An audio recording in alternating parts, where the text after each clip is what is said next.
Boa noite. Boa noite, tudo bem? Tudo ótimo. Legal. Você não tem voz de Larissa. Cara, eu tenho que trocar aqui na minha filha. Não sei como é que eu faço para trocar isso. Ah, tá certo, agora virou Larissa, mano. Deixa quieto. Show, minha filha. Eu tô só dando um tempinho aí pra ver se entra mais alguém. 6h40 eu começo. Beleza.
Pessoal, vamos começando, tá? Eu dei uns 10 minutinhos a mais de tolerância. Eu me chamo Hugo. Algum de vocês fez informática aplicada aí no CENIB? Teve essa disciplina? No curso que fez, teve essa disciplina?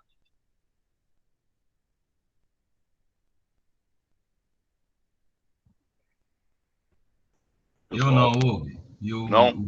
o que tá Larissa aí, eu me chamo Leonardo, tá ok? Ah, tudo bem.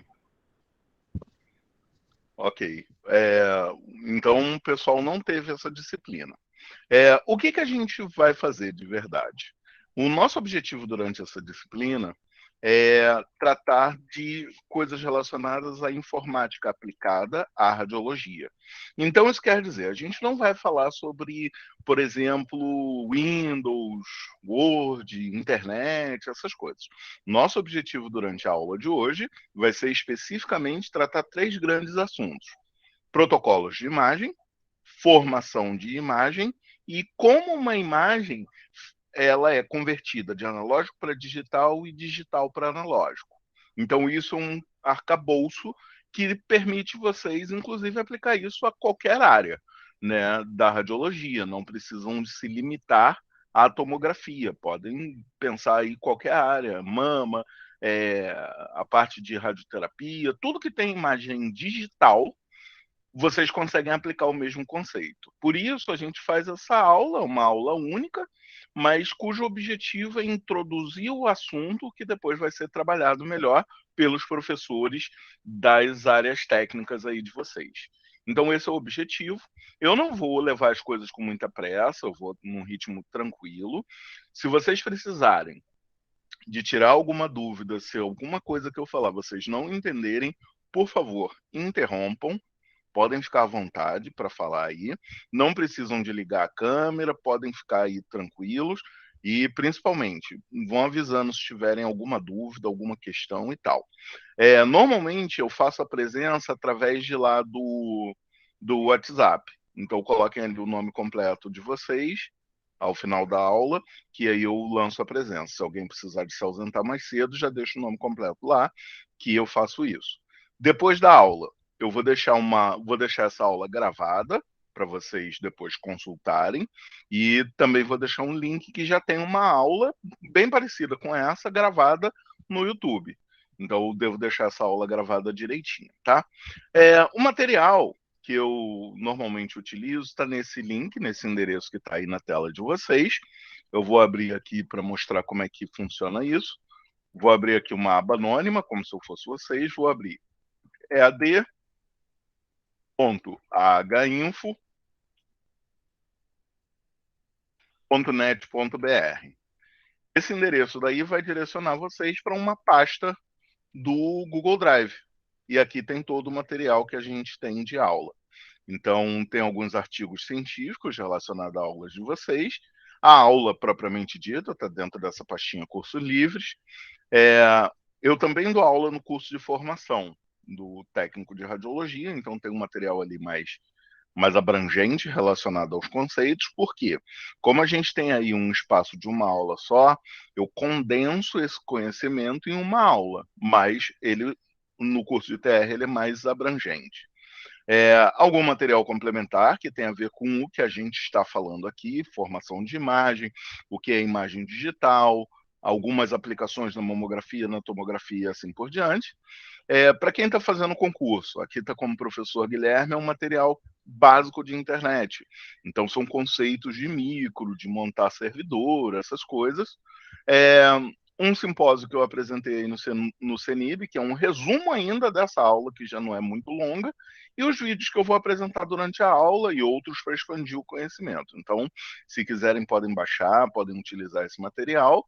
E faço também essa questão. Se vocês julgarem por bem, anotem o meu e-mail, professor.hugo.antonio@gmail.com, e com esse e-mail daí vocês podem, a qualquer momento, entrar em contato comigo, né? E, assim, a gente pode trocar uma ideia, o que vocês precisarem aí, se vocês estiverem estudando para algum concurso público, alguma coisa assim, precisarem de algum material, avisem que eu troco o e-mail com vocês, tá bom? Eu vou fechar minha câmera para não desviar aqui a atenção e vou deixar só o material aqui. De novo, à medida que tiverem qualquer dúvida, qualquer pergunta, vão perguntando. E quem está aí com o microfone fechado, durante a aula eu vou precisar de alguma interação de vocês, então durante a aula a gente vai perguntar umas coisas aí, tá bom? Vamos andando. Vou fechar aqui minha câmera e a primeira parte. Essa primeira parte da aula, o que a gente vai tratar? A gente vai tratar uma coisa que são os protocolos. Sempre que eu uso essa palavra protocolo, eu estou falando especificamente de quê? Estou falando de padrões. Sempre que eu penso informaticamente em protocolos, eu falo de padrões. Então, que padrões são esses? São os padrões que a informática utiliza na área da radiologia. Isto é, vou passar aqui o próximo slide. São esses os protocolos. Então, dentro desse conjunto de protocolos, vocês têm a teleradiologia, HIS, IS, RIS, RS, PACS e o DICOM. E vamos entender o que são essas siglas, essa sopa de letrinha. Vamos pensar num primeiro exemplo, onde a gente fala de uma central de laudos. O que é uma central de laudos? Uma central de laudos é um modelo que eu posso estar fisicamente distante num lugar de onde foi gerada a imagem. Isso quer dizer, a pessoa, o profissional, o médico ou conjunto de médicos que vão laudar podem ser uma empresa terceirizada, pode ser uma empresa externa, e vai laudar os exames gerados aqui nessa clínica, nesse hospital, nesse serviço de radiologia. E como é que isso funciona? Vou ativar aqui minha canetinha. Então, basicamente, aqui eu tenho a central de laudos e aqui o hospital.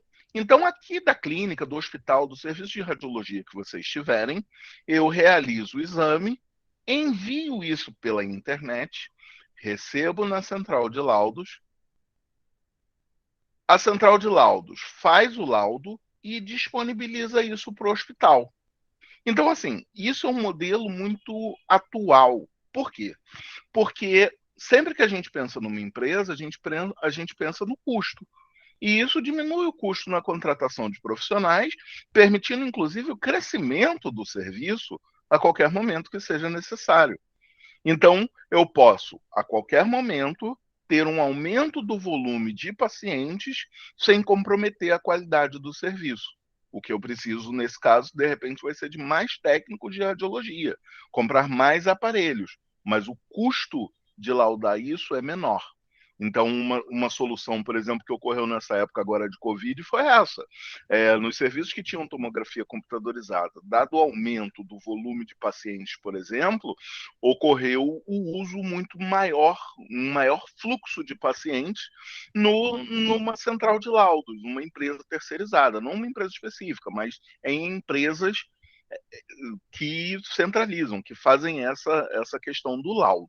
Aí pergunta para os ouvintes, ou pergunta para os alunos aí. Vocês trabalham, ou já trabalharam, ou já tiveram alguma experiência em algum lugar que tem essa questão da central de laudos?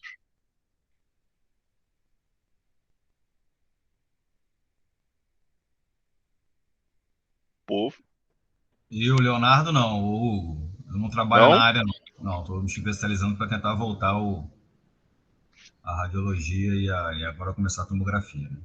Entendi. Algum outro colega teve essa experiência, trabalhou ou trabalha em algum lugar que tem essa questão de laudo à distância?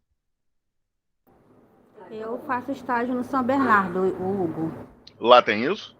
Lá tem. No caso, a gente liga para a central, que é a Casa de Portugal, e aí eles mandam um laudo. Legal. Você acha isso mais prático? Isso é legal para você enquanto profissional? Eu acho muito rápido. Ah, Porque legal. o médico radiologista, ele tem contato direto com o médico que solicitou o pedido da imagem. Legal, legal. Então você ainda está adicionando uma outra camada, que é a capacidade da troca imediata de informação. Isso é muito Exatamente. bom, não é isso? Sim. Tá. Obrigado, Cássia. Nada. Então, o que a gente tem aqui é um modelo de funcionamento que permite que os profissionais eles possam trocar informação a qualquer momento.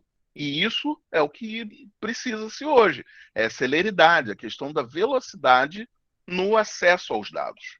Então, vamos distribuir aqui esse conhecimento, vamos destrinchar aqui esse conhecimento, pensando assim: como é que é o fluxo da radiologia? Eu tenho o paciente, que é cadastrado em um sistema, aí eu coloquei ali uma sopa de letrinha, o que eu sugiro depois? Vocês darem uma pesquisada nesses termos, MR, HIS, HR, HL7, que são termos relacionados a esses sistemas. Então, eu tenho um sistema de prontuário eletrônico, né? Esse sistema atende a uma fila de atendimento, ou seja, cria uma fila de atendimento que utiliza um protocolo, algum protocolo de atendimento ao paciente, por exemplo. Nesse momento, eu estou, por exemplo, eu trabalho com a parte de implantação de sistemas de saúde. E a gente está implantando agora o Hospital de Duque de Caxias, o Hospital de Saracuruna, que voltou a ser municipalizado, e aí eu estou fazendo lá um sistema de saúde, um sistema de prontuário eletrônico, que está sendo implantado. Qual o protocolo que a gente está usando lá para a fila de atendimento? Protocolo de Manchester, que é um protocolo de classificação de risco. É aquela coisa, o paciente chegou na unidade, ele está com iminência de morrer, ele fica lá com risco vermelho. Está com alguma complicação, fica lá com risco amarelo. O paciente consegue aguardar um pouco mais, está verde.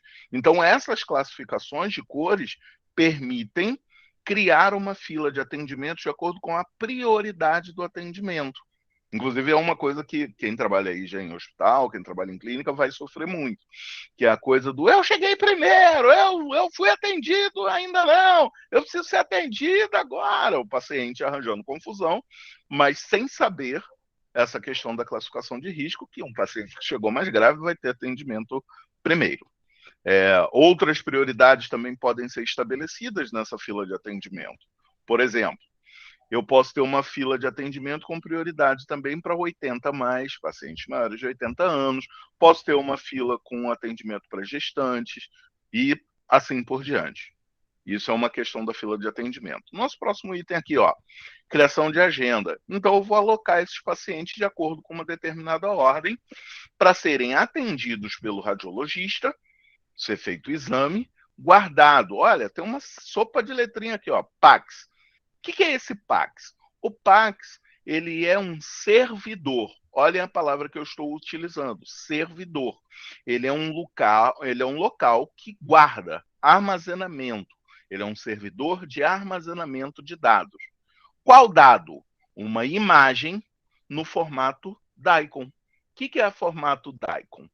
DICOM é basicamente uma imagem que permite que você veja os dados dessa imagem. Isso é, eu tenho ali, por exemplo, uma tomografia, mas eu sei de que paciente é aquela imagem, da onde aquele paciente veio, qual aparelho gerou aquela imagem. Então, é uma imagem especializada, uma imagem com informação. Para quem aí sacar o que eu estou dizendo, quem não sacar, relaxa. Mas, basicamente, eu estou dizendo uma coisa. É um arquivo JPEG, é um arquivo de imagem, com um arquivo de texto, XML. Se você não entendeu essa sopa de letrinha, relaxa, pode ficar tranquilo. Sua vida não vai mudar por causa disso. Se você entendeu, vai fazer sentido. Qual é a lógica aí? Eu tenho um arquivo de imagem que os dados estão anexados a esse arquivo de imagem. Isso é uma imagem DICOM. Essa imagem DICOM vai ficar guardada onde? Em um servidor, em um computador que se chama PAX. Ele é o servidor de armazenamento. E depois eu posso exibir isso na tela lá numa estação de trabalho. Então, esse é o fluxo. Então, geralmente, eu vou cadastrar o paciente, colocar ele numa fila de atendimento, agendar os exames, fazer o exame, guardar esse exame e, de repente, exibir na tela. Eu vou usar muito essa lógica desse fluxo durante a nossa aula. Então, para a gente destrinchar esse fluxo, eu tenho aqui no meio o PAX. Quem manda informação para o PAX? É a radiologia, é a cardiologia, a oftalmologia, a dermatologia, ou seja, qualquer sistema que utilize imagem digital da área de saúde. Então, a radiologia, que é o nosso caso, vai enviar informação para o PAX.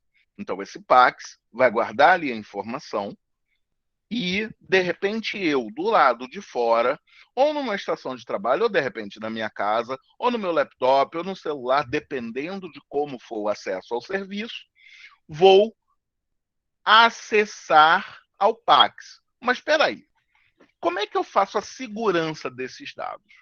Como é que eu faço para que eu garanta que qualquer pessoa externa não acesse aos dados que são confidenciais, são do paciente? Mas como é que eu faço para dizer que somente o Dr. João tem acesso aos dados dos pacientes dele? Isso, quem vai fazer são esses dois sisteminhas aqui. É um servidor de autenticação. Nesse caso aqui, eu uso o HIS, que é o Sistema de Informação do Hospital, e o RIS, que é o Sistema da Radiologia. As siglas estão em inglês, Hospital Information System e Radiology Information System, né? Então, o que a gente está dizendo aqui? O sistema do hospital, ele vou fazer aqui um paralelo, fazer como o Gmail. Eu abro lá o Gmail, entro lá no meu login, na minha senha, e a partir disso eu posso ver os meus e-mails. Não significa que eu posso ver todos os e-mails que tem no Gmail. Então, essa autenticação, quem vai fazer é o sistema de informação hospitalar. E dali eu posso ver as imagens da radiologia, se eu estiver conectado ao módulo de radiologia. Então, isso quer dizer, um técnico de enfermagem, ele tem que ver a informação da radiologia? Não, geralmente não. Então, ele não vai ter acesso ao RIS, que é o sistema da radiologia. Vai ter apenas acesso ao IS, ao HIS, que é o sistema do hospital. Mas, de repente, ele não vai ver imagens. Essa é a lógica. Então, eu estou dizendo aqui que, basicamente, o HIS, o sistemão, ele tem acesso, quem tem acesso a ele, tem acesso aos módulos de acordo com a sua necessidade, de acordo com o seu acesso. Então, vai ter profissional que vai ter acesso à cardiologia, ao sistema de emissão de laudo, sistema de pessoal, contábil, tal, até o sistema de radiologia. Por exemplo, no caso de vocês, possivelmente vocês vão ter acesso aqui ao sistema da radiologia e, de repente, ao sistema de cadastro pessoal, dependendo de como for distribuído o serviço. Dentro do quadradinho ali da radiologia, vocês têm ali o PACS, que se interliga a vocês sempre, porque vocês têm que guardar a informação lá e recuperar a informação desse servidor de armazenamento, que é o PACS. Intromissão aqui. Pessoal, o que eu estou falando está fazendo sentido? Esse ritmo está legal? Posso avançar? Sim, tá dando pra entender. Pode sim, tá dando para entender. Show. Ó, de novo, havendo qualquer questão, havendo dúvidas, me interrompam. Estou avançando. Então, o que a gente tem aqui, para a gente fazer um comparativo, para entender entre o analógico e o digital, ou seja, o convencional ou analógico e o digital, a gente tem basicamente o seguinte: aqui no mundo analógico, eu tenho um aparelho qualquer, analógico, convencional, ele vai gerar uma imagem, essa imagem daqui vai em filme, vai na película, vai lá no filme, ou vai para o arquivo, ou vai para o paciente. Acabou. No mundo digital, o aparelho vai enviar a informação para o sistema da radiologia e a imagem vai ficar guardadinha ali no PACS. Aqui está o nome formal dessas coisas: Radiological Information System e Picture Archive and Communication System, que, traduzindo, Sistema de Comunicação e Arquivamento de Imagem, Sistema de Informação da Radiologia. E aí eu consigo distribuir essa informação para qualquer lugar que eu precisar. Imagens mais dados, isso quer dizer um arquivo DICOM. A imagem vai o arquivo mais os dados do paciente. Tá, Hugo, entendi, mas não estou visualizando. Então vamos fazer um trajeto dessa imagem. Então eu tenho aqui, adquiri a imagem, TC, RM, radiografia digital, não interessa. Peguei alguma modalidade e gerei a imagem. O que eu vou fazer? Vou enviar isso para o servidor PACS. Acabou. É só isso. Do outro lado, vamos olhar o outro lado da rede. Vamos imaginar que um caboclo lá, uma pessoa, fez login lá no servidor. Com o usuário e senha dele, ele tem acesso às imagens desses 3 pacientes, Geraldo, Marco e Fernando. Beleza. O que o servidor PACS vai fazer agora? Vai disponibilizar a imagem solicitada. Então, eu quero a do Marco. O que ele vai fazer? Eu vou solicitar agora ao servidor PACS e ele vai enviar para mim aos poucos. O nome desse processo se chama streaming. Bem parecido com o que a gente vê aí na Netflix, no YouTube e tal, para a imagem carregar de maneira otimizada. Então, isso quer dizer, eu não me autentico no servidor PACS, eu me autentico no HIS, no servidor de autenticação. Isso é uma questão de segurança. Então, para a gente resumir esse pensamento e a gente passar para uma próxima parte. A imagem é o DICOM. Então, sempre que eu falar a palavra DICOM, a gente está pensando em imagem. O PACS é o servidor de armazenamento. Então, a palavra-chave para PACS é armazenamento. É onde essa imagem DICOM fica guardadinha. RIS, com R, é o sistema da radiologia. É ali que você vai fazer janelamento, ali que você vai colocar brilho, contraste, ali que você vai salvar a imagem, ali que você vai fazer as alterações e visualizar a imagem. É o RIS, com R. O HIS, é o sistema do hospital. É o prontuário eletrônico, é o sistemão. Com isso entendido, eu gostaria da gente propor alguns exercícios. Então, numa crença pessoal, eu penso que esse ano a gente vai ter bastante concurso. tudo dando certo, eu acho que vai ter bastante concurso, né? Tem muitos lugares que já estão anunciando, inclusive abertura de edital, essas coisas. E aí eu trago para vocês alguns exercícios de concurso para a gente trabalhar e ver se esse conceito ficou entendido. Então, como é que eu vou fazer? Eu vou ler a pergunta e vou pedir para vocês pensarem aí e me darem uma resposta. Depois eu vou corrigir com vocês utilizando um método. Vocês podem depois pensar em outro, mas eu vou utilizar um método. Então vamos lá. Primeira questão. Especialização de nível técnico de radioterapia do INCA, 2009. A pergunta. Existe uma preocupação mundial quanto às doses de radiação empregadas na tomografia computadorizada, TC. Os aspectos que contribuem para o aumento da dose na TC são: primeira opção, tamanho do pixel, matriz de reconstrução e filtro. Segunda questão, segunda resposta, espessura de corte, MAS e tensão. Terceira resposta, radiação de fuga, simetria do feixe e FOV de reconstrução. Quarta resposta, volume do voxel, detalhe na imagem e ruído. Vou dar um tempo aí, digam aí qual que vocês acham que é a resposta.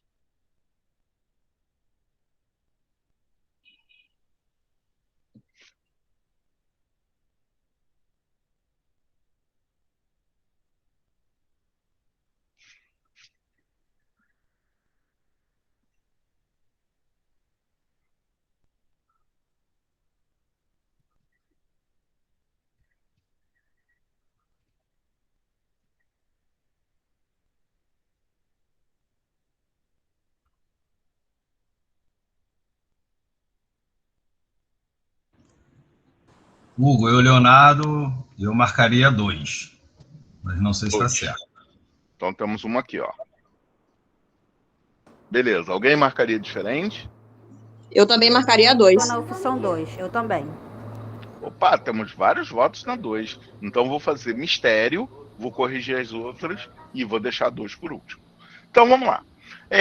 Como é que eu costumo fazer questão de concurso? Como é que eu penso assim? Começa pelo seguinte: eu odeio prova de concurso, eu acho que o concurso não avalia as pessoas, mas como é o que temos, é o jogo, então vamos, né?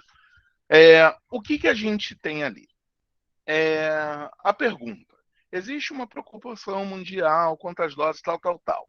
Mas a pergunta, de fato, é os aspectos que contribuem para o aumento da dose. E aí o raciocínio por trás tem que ser o seguinte: o que aumenta a dose é algo que influencia fisicamente no paciente. O que isso quer dizer? Eu não vou pensar em nada digital. Ou seja, se já está dentro do computador, não vai aumentar a dose, porque a imagem já foi gerada. Vamos pensar assim: até um determinado ponto é físico. Após certo ponto, é apenas no computador. Essa é a lógica. Então, o que é dentro do computador não aumenta a dose. Vamos pensar nisso. A primeira, tamanho do pixel. Pixel é uma coisa de dentro do computador. Pixel é o menor elemento da imagem já gerada. Então, isso não aumenta a dose. Matriz de reconstrução. Sempre que eu penso em reconstrução, significa que a imagem já foi feita e eu estou juntando os pedacinhos dela para montar uma outra imagem de melhor qualidade. Então, também não. E filtro. Filtro normalmente é utilizado para melhorar a qualidade da imagem. Pensem aí, filtro do Instagram, a imagem já foi gerada. Então essa, com certeza, não. Essa é a lógica. Vou pular a segunda para fazer mistério. A terceira, radiação de fuga. Beleza, pode ser. De repente você está com alguma radiação de fuga lá. Simetria do feixe. Opa, faz sentido. Por quê? Se eu tiver um feixe com uma milimetragem maior ou menor, vai influenciar na quantidade de radiação. Show! FOV de reconstrução. A mesma questão. Então, sempre que eu penso em reconstrução, a imagem já foi feita. O FOV é o tamanho ali da matriz. Então, não. Então essa também não. A última, volume do voxel. O voxel, ele é o primo do pixel. Sempre que eu penso em voxel, eu estou pensando numa imagem 3D. Então essa também não é por causa dele. Detalhe da imagem também não. Então a qualidade da imagem não vai influenciar diretamente. E ruído. Ruído é uma falha na imagem, um problema da imagem. Então a imagem já foi gerada. Então quem disse a segunda está certa. Por quê? Porque tudo aqui nessa segunda remete a algo físico. A espessura do corte, MAS e tensão. Fez sentido essa correção para vocês? Fez sim, foi ótimo. Show. Então, vamos fazer mais um para ficar melhor. Aí tem um gabarito aí, é isso aí. Vamos mais uma. Essa da Prefeitura de Parnaíba, né? E a questão é, o PAX, Sistema de Armazenamento e Comunicação de Imagens, pode ser comparado a uma biblioteca virtual e pode ser conectado a todas as modalidades de dados digitais, MN, TC, RM, MAMA, radiografia. Representam características do PAX, exceto, letra A, transferência eletrônica das imagens entre os setores do hospital. Por exemplo, centro cirúrgico, clínicas ou postos de enfermagem, UTI. Letra B, busca e recuperação convenientes das imagens. Letra C, aumento do impacto ambiental em decorrência do aumento da utilização do processamento químico dos filmes radiológicos. Letra D, visibilidade simultânea das imagens em múltiplos computadores. Letra E, viabiliza a consultoria de especialistas externos com o propósito de interpretação e ou parecer. Teleradiologia. Tempo aí. Digam quando acharem que podem. Opção C. Eu iria na C Opção também. C, já temos um voto. Opção C. Marcaria a letra C. Já temos 2 votos para a letra C. Show. Posso corrigir então? Por mim, sim. Então vamos. Como é que está estruturada essa pergunta? Basicamente, ele te deu informações aqui e fala sobre o PAX e quais são as características. O que você tem que saber aqui? Que o PAX é uma biblioteca virtual. Isso é, o PAX ele guarda imagens. Essas imagens, por consequência, têm que ser digitais. Então, vou fazer também mistério, vou deixar ser por última e vamos fazer aqui a correção. Como exceto, todas elas devem estar erradas e tem que ter uma errada. Devem estar certas e tem que ter uma errada. Então vamos lá. Letra A, transferência eletrônica das imagens entre os setores do hospital. É exatamente esse o objetivo do PAX, foi o que eu demonstrei ali naqueles gráficos. Então eu consigo, independente de onde eu estiver, no hospital ou fora do hospital, pegar essa imagem e ver ela onde eu estiver. Legal. Então isso está certo. Busca e recuperação convenientes das imagens. Eles usam esse termo conveniente porque é uma tradução de um texto em inglês, mas eles querem dizer que é possível buscar e recuperar isso a qualquer tempo. E é exatamente essa a função. Eu consigo acessar a partir do servidor a qualquer momento que eu precisar, de maneira otimizada. Por isso eu falei daquele negócio do streaming. Então ele tenta ser o mais rápido possível. Letra D. Visibilidade simultânea das imagens em múltiplos computadores. Essa chega a ser até um pouquinho absurda, porque imagina que para eu ver uma imagem, outra pessoa não pode estar com aquele arquivo aberto. Então isso não faria nem sentido. Imagina, estou ali numa emergência, estou ali num CTI, quero ver a imagem, mas de repente o técnico deixou a imagem aberta e eu não posso ver. Isso não faz nem sentido. Então a visibilidade simultânea em múltiplos computadores é uma coisa real e faz parte do PAX. Viabiliza a consultoria de especialistas externos com o propósito de interpretação e ou parecer, teleradiologia. A Cássia, se eu não me engano, falou exatamente esse exemplo quando eu perguntei se alguém trabalhava aqui com teleradiologia. Ela falou exatamente o exemplo que, externamente, outros profissionais conseguem consultar ou prestar consulta com o médico que está ali no serviço. Então, viabiliza a consulta de especialistas externos. Essa mais certa impossível. Então, vocês estão corretos com a resposta que deram ao dizer que, letra C, o aumento do impacto ambiental em decorrência do aumento da utilização do processamento químico dos filmes radiológicos está errada. Tem duas coisas, e isso é uma coisa que é uma curiosidade, é uma coisa que eu gosto, que é o seguinte: está errado na lógica de o aumento do impacto por causa de filme. Você não tem filme. É ao contrário, vai ser tudo digital. Então isso ficou bem claro. Mas percebam que muitas vezes acontece da resposta errada estar mal formulada. Isso é uma dica de concurso, isso é uma dica de concurseiro. Que é o seguinte: olhem como é que está mal escrito. Aumento do impacto ambiental em decorrência do aumento. Então, aumento do aumento, a pessoa escreveu para tentar parecer o mais errado possível. Então, essa é a resposta. Tá? Fez sentido? Tudo certo? Podemos avançar?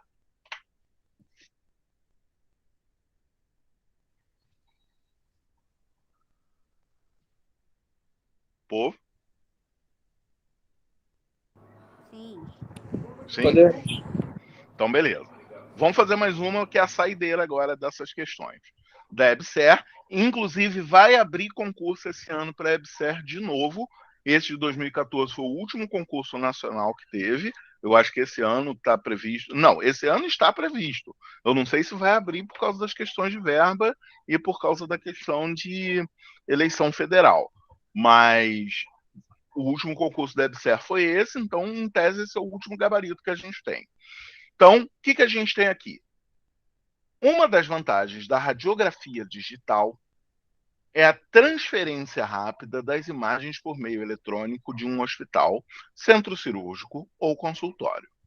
É possível também enviar as imagens para outros hospitais ou centros especializados para consultas por especialistas ou para laudo.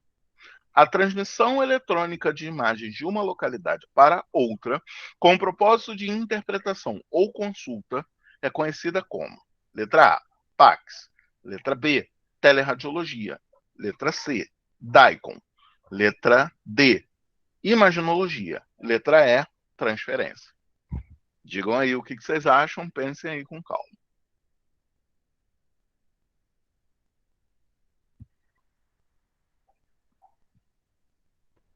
Eu iria na B, B de bola. B de bola, temos uma B de bola aí.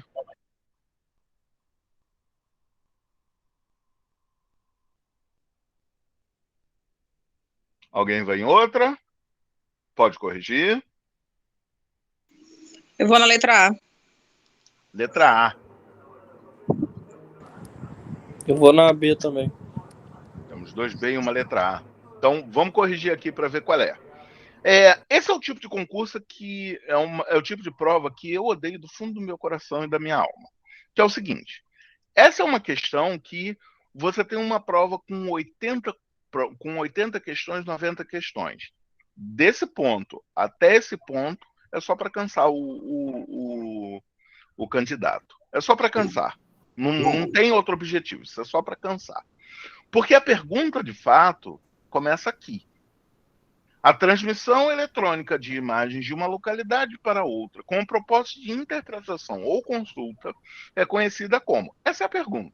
O resto, beleza, tu não estudou para o concurso, que eu acho muito estranho, mas você não estudou, você não sabe o que é o conceito de radiografia digital, o que também é muito estranho, não te possibilitaria fazer essa prova, mas é isso que ele define aqui em cima. Então vamos lá, vamos aqui para baixo. Vou fazer mistério também para B e para A, então vou corrigir de baixo para cima. Transferência. Essa palavra transferência é simplesmente uma palavra que ele jogou ali, que é dar o sentido de transmitir. Então, transferência não é um termo técnico, ele simplesmente colocou ali uma palavra que o cara que não estudou para essa questão, não tem a menor ideia, de repente marca essa. Então, a E não é. Imaginologia. Imaginologia é a ciência que estuda imagens. Esse logia, ele tem a ver com estudo de imagens, imaginologia, radiologia, estudo das radiações, e assim por diante. Então, ciência que estuda imagens, não tem a ver com transmissão eletrônica. DICOM. DICOM é a imagem propriamente dita, não a transmissão dessa imagem. PAX. PAX é o servidor, é onde a imagem vai ficar guardadinha. Teleradiologia, quem colocou teleradiologia acertou. É a transmissão, ou seja, teledistância. Então eu envio de coisas à distância. Eu vou falar teleradiologia nesse caso, onde eu transmito as imagens de maneira eletrônica à distância. Colega que marcou PAX, muita gente boa confunde isso daí, com força, com força. Por isso que eu gasto esse tempo aí do início da aula, um pouquinho, para explicar esses conceitos. Porque muitas vezes no curso de radiologia de vocês não tiveram a disciplina radiologia, a informática aplicada, e aí o pessoal tem umas dúvidas assim de tipo, por onde que vai, como que começa, e assim, o meu objetivo com isso é dizer, isso cai em concurso. 2, que material estudar? Por isso eu coloco aquele link lá mais cedo para vocês terem material para estudar. E a sugestão é, de repente, vocês compreenderem esses conceitos. São esses 4 conceitos que vocês precisam compreender bem. Deixa eu voltar aqui. Esses são os 4 conceitos que vocês precisam ter em mente para pensar em informática aplicada, que é DICOM, PAX, RIS, HIS. Se vocês souberem bem o que é isso, os desdobramentos ficam mais fáceis, passa a fazer sentido.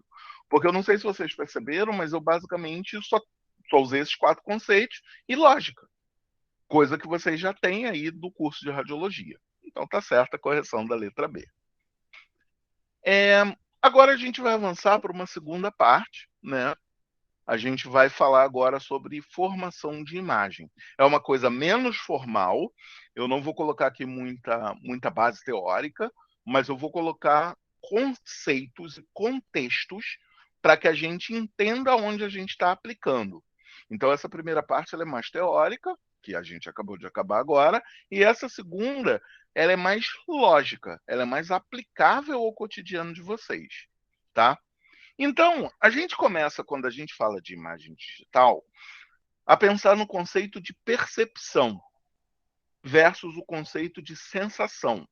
E a gente junta isso num conceito chamado senso-percepção. Qual é a diferença? Percepção. Percepção é algo que está no nosso campo psíquico. Psíquico. Isso quer dizer, nosso cérebro interpreta, compreende. Enquanto sensação está no nosso campo físico. Eu sinto frio, eu sinto calor. Quando eu vejo, o meu olho está sentindo aquilo ali. Então, vamos fazer aqui, nessa questão da visão, um comparativo. Eu estou vendo versus eu estou enxergando. Parece a mesma coisa, mas a gente sabe que não é. Então, quando eu estou vendo, eu estou olhando para algo e meu órgão, o olho, está conseguindo captar luz suficiente a ponto de entender que ali há um objeto. Enquanto eu estou enxergando, eu estou observando que há algo e estou interpretando aquela coisa. Da mesma maneira, com todos os nossos outros sentidos. Eu estou ouvindo versus eu estou escutando. São duas coisas. Eu escuto um barulho. Eu estou ouvindo, percebendo o que a pessoa está dizendo. Então, senso-percepção tem a ver com isso. Onde que eu aplico isso? Para que eu falei disso? E aí eu vou precisar da ajuda de vocês. Qual que é mais veloz? Uma banana ou um limão? Digam para mim.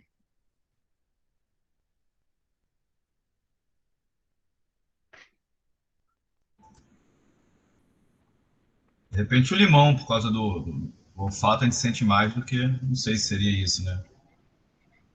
Alguém discorda? Alguém concorda? Acho que é o limão também. Olha, o mais legal aqui é exatamente isso. Eu adorei, do fundo do meu coração, eu adorei a questão do contexto de você dizer que o limão é mais rápido por causa do olfato. Se a gente for pensar na lógica, não tem lógica. O que tem a ver o limão com ser veloz? E menos ainda com o olfato. E isso é o que nos torna humanos. Nós somos capazes de criar contexto suficiente para aplicar em uma situação e justificar essa situação, para ela fazer sentido. Porque, na verdade, eu dou um passo atrás e digo para vocês o seguinte: isso que vocês estão olhando aí na tela de vocês não é uma banana e não é um limão. Na verdade, isso são figuras que representam o que nós compreendemos que é uma banana e que é um limão. Mas eu não consigo aqui dentro do computador pegar isso daqui e comer. Logo não é uma banana. Logo não é um limão. E é isso, esse é o fundamento de toda a profissão de vocês.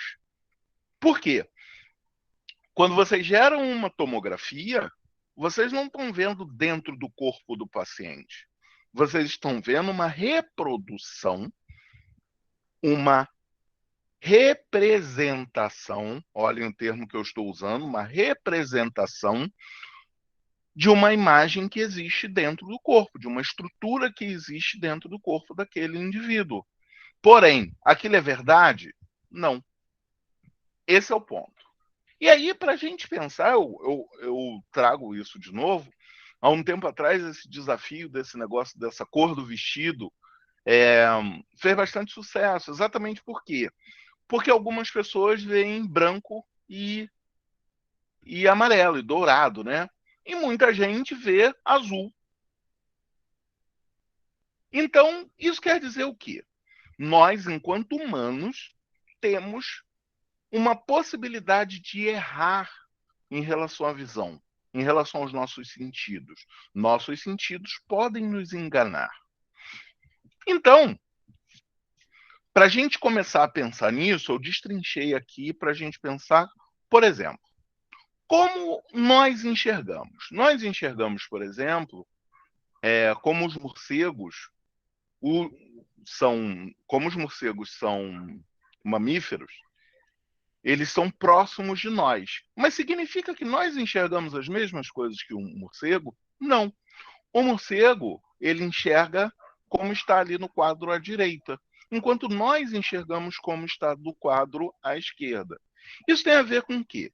Isso tem a ver com o formato dos nossos olhos, tem a ver com o tipo de coisa que nossos órgãos sensoriais, ou seja, os olhos, conseguem capturar, e tem a ver com o tipo de interação que nós temos com o meio ambiente. Da mesma maneira, um pássaro que nós enxergamos todo preto, ele, para outros pássaros, às vezes da mesma espécie, eles aparecem conforme está na figura à direita. Ele aparece completamente colorido. Por quê? Porque a luz que reflete sobre ele é diferentemente capturada pelo sistema sensorial. Da mesma maneira, uma planta que nós enxergamos toda verde, na verdade, ela pode ser colorida para um pássaro. E da mesma forma, outros animais, insetos, por exemplo, enxergam o universo de maneira completamente diferente. Então, por exemplo, um escorpião, ele não enxerga as dunas de areia de um deserto conforme nós enxergamos. Por quê? Porque um escorpião, ele enxerga através da questão térmica. Então, ele vai ter variação térmica. Uma duna de areia, ela só existe termicamente para esse escorpião. Por que eu estou falando isso? Como é que a gente enxerga aqui as coisas? Por exemplo, eu tenho aqui um brigadeiro do lado esquerdo, aqui, e isso é capturado pelo nosso sistema visual. O nosso cérebro interpreta o que ele viu para chamar de brigadeiro. Mas vem o seguinte: nós não enxergamos o brigadeiro. Nós enxergamos a luz que incide sobre o brigadeiro, e aí nosso cérebro interpreta aquele objeto como sendo um brigadeiro. Isso quer dizer, existe na natureza uma coisa chamada brigadeiro? Não, não existe. Existe a nossa interpretação de que um doce num determinado formato, de um determinado modelo, tal, se chama brigadeiro. E por que isso é importante? Porque a gente precisa dividir aqui a coisa. Nós enxergamos basicamente 3 cores: azul, verde, vermelho. E luz, na verdade, é um comprimento, é uma onda. Luz é uma onda física. E nesse sentido, o comprimento de onda curto, ou seja, entre o emissor e nós, receptores, a onda curta é o que a gente chama de azul. A onda média é o que a gente chama de verde. A onda longa é o que a gente chama de vermelho. A maneira que nós enxergamos, a maneira que nosso cérebro interpreta, o formato dos nossos olhos, ele vai fazer com que nós enxerguemos de uma determinada coisa, de uma determinada forma, enquanto, por exemplo, outros animais podem enxergar de outra forma. Alguns problemas visuais humanos têm a ver exatamente com isso, com o tamanho do olho, com a distância do olho, com a distância da retina. Então, tudo isso influencia. E aí, o que nós enxergamos? Nós enxergamos esse pedacinho aqui de cores. É o espectro visível, que está entre 380 e 780 nanômetros, ou seja, é uma partícula bem pequenininha, é menos 10 com 9 zeros relacionados a 1 metro, ou seja, um negócio bem pequenininho. O que a gente chama de violeta é a onda que atravessa nosso sistema visual nessa faixa de tamanho, nessa faixa de cor. Azul, verde, amarelo, laranja, vermelho e assim por diante. É assim que nós enxergamos. E aí, se eu aumento ou diminuo aqui, ou seja, se o item é menor ou maior.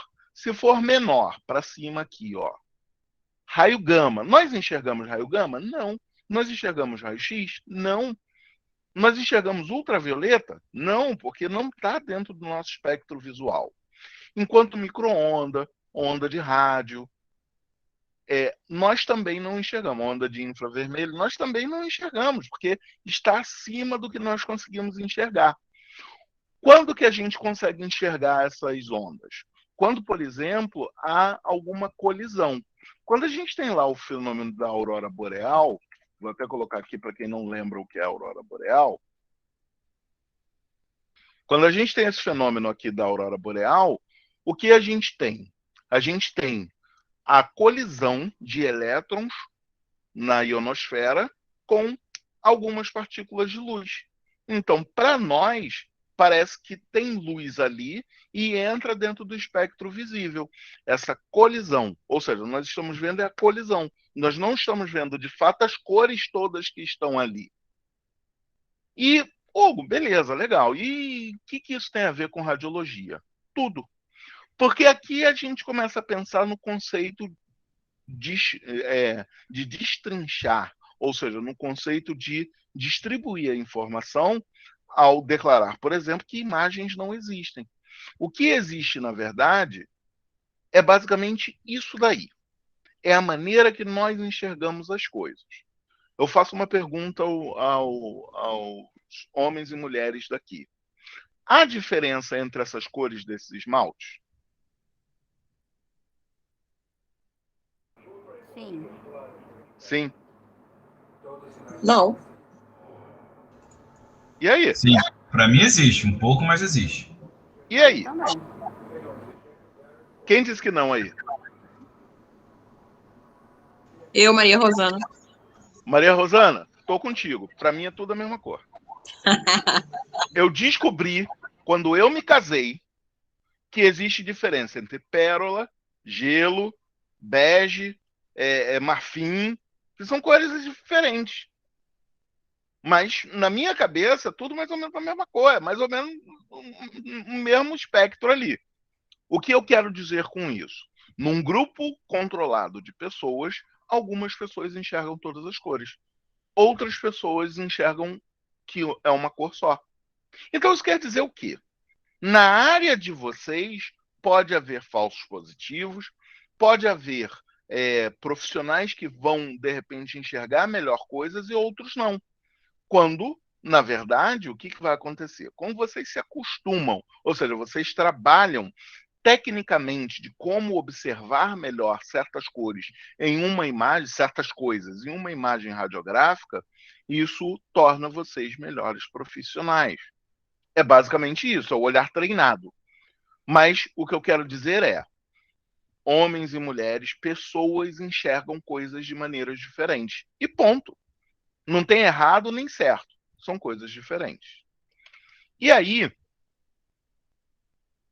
o que nós enxergamos de fato não são as coisas. São essas três coisas que estão aí na tela. Nós enxergamos luz, bordas e ilusões óticas. Como assim luz? A gente só enxerga se tiver luz. Se não tiver luz, nós não somos capazes de enxergar. Você apaga todas as luzes, imagina que você está num breu absoluto, as coisas que ali estão continuarão ali, só que a gente não vai enxergar. É isso. Bordas. Esse B só é B porque ele tem uma bordinha aqui. Se eu tirar essa borda, isso deixa de ser um B. E ilusões óticas. Vou até colocar um videozinho aqui para a gente enxergar isso.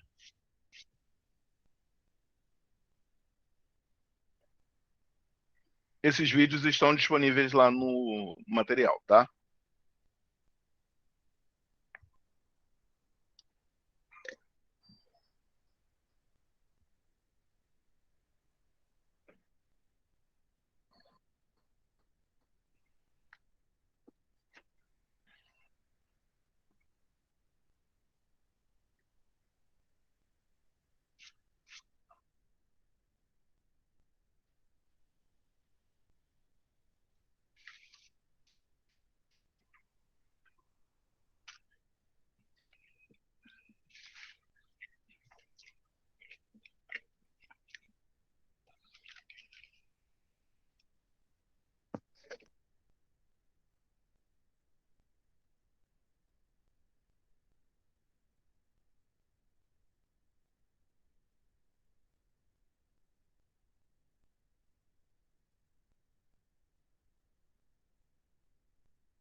Então, o que eu quis demonstrar com esse vídeo? O que eu quis demonstrar com esse vídeo é que, na verdade, nossos órgãos estão passíveis, estão suscetíveis a mudanças e variações de acordo com o estímulo que eles recebem. Isso quer dizer, uma coisa que para nós nos parece de determinada maneira é suscetível à nossa interpretação. Então, por exemplo, ali, na maior parte das vezes, nesse vídeo, ele utiliza uma coisa que é a perspectiva. Por quê? Porque diferente do mundo digital, o mundo físico, ele permite que eu interaja com as coisas. Enquanto no mundo digital, eu semi-interajo, eu simulo que interajo. Esse I, essa letra I aqui, ó, isso não existe no mundo físico. Eu não consigo, de fato, interagir com essa letra I. Então, isso quer dizer que todas as imagens que a gente gera no mundo digital, elas são passíveis de interpretação, elas são passíveis de mudança, elas são passíveis de erro. Por quê? Agora a gente fala dessa parte de digitalização. Como que forma-se uma imagem digital? Uma imagem, ela sai do mundo físico e vem para o mundo virtual, para o mundo digital, para o mundo não físico, para o mundo binário, da seguinte maneira. Eu tenho algumas fases. A primeira é a amostragem. Para a gente estabelecer um paralelo aqui, seria algo como uma imagem latente. Ou seja, aqui eu vou ter uma imagem bruta, pré-processada. Então, gerei uma imagem ali no aparelho de TC, por exemplo, e vou ter essa imagem aqui. Vou ter isso daqui digital. Beleza. Só que agora eu preciso de transformar essa imagem, entre aspas, latente, em algo que nós, humanos, consigamos interpretar. Então, eu vou encaixar isso dentro de um modelo, encaixar isso dentro de um algoritmo, dentro de um formato. Ao fazer isso, o nome dessa parte é representação digital.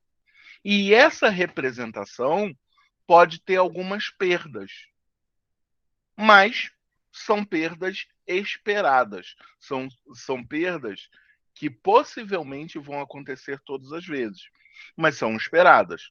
Por exemplo, em tomografia, se usa aqui na representação digital um cálculo chamado transformada de Fourier.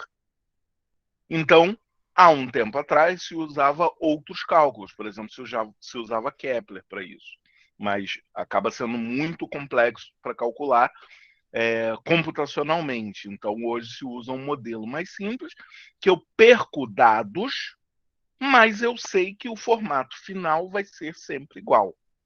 Então, hoje se usa isso, né? Por fim, eu tenho a codificação.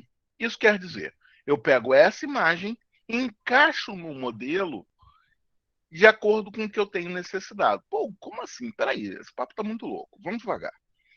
Primeiro eu peguei a imagem não tratada, a imagem latente, coloquei dentro de um modelo, e aí agora eu coloco dentro de outro modelo?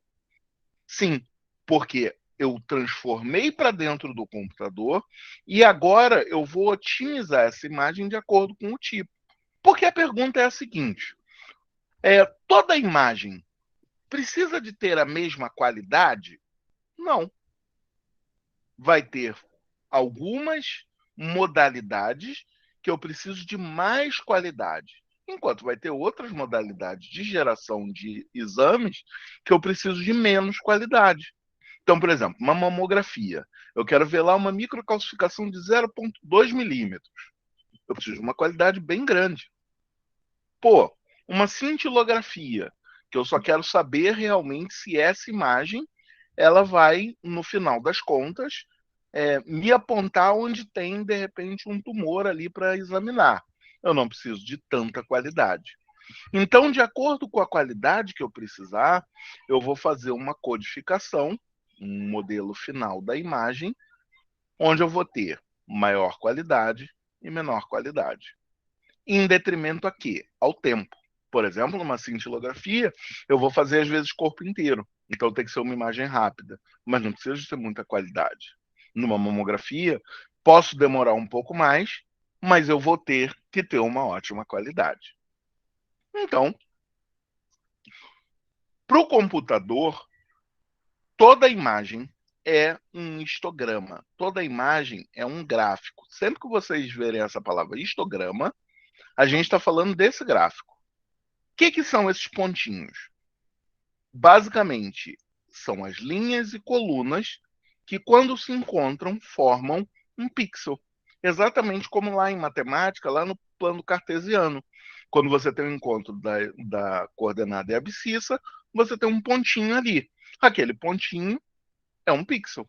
O que é a matriz? É a tela como um todo. Isso é a matriz. Então, um pontinho XY significa o quê? É um pixel. Outro pontinho XY é um pixel. E assim por diante. O que nós estamos enxergando na tela agora é representado computacionalmente desse jeito, que é um histograma. Polgo. E para que isso serve? Porque quando você altera uma imagem, quando você coloca mais brilho, mais contraste, você não altera a imagem. Você altera o histograma dessa imagem. Por isso que lá atrás eu pronunciei que imagens não existem. O que existe é o histograma dessa imagem que nós podemos alterar a qualquer momento. Isso quer dizer o quê? Quando eu altero o histograma, eu posso retornar ao ponto inicial a qualquer momento. Eu posso desfazer as alterações que eu fizer, diferente do mundo físico. Se eu gerei uma imagem, está gerada, acabou. Se eu alterei essa imagem, está alterada, acabou. Em compensação, no mundo digital, eu estou alterando o histograma e a qualquer momento eu posso retornar ao ponto inicial dessa imagem. O que vocês estão vendo aqui?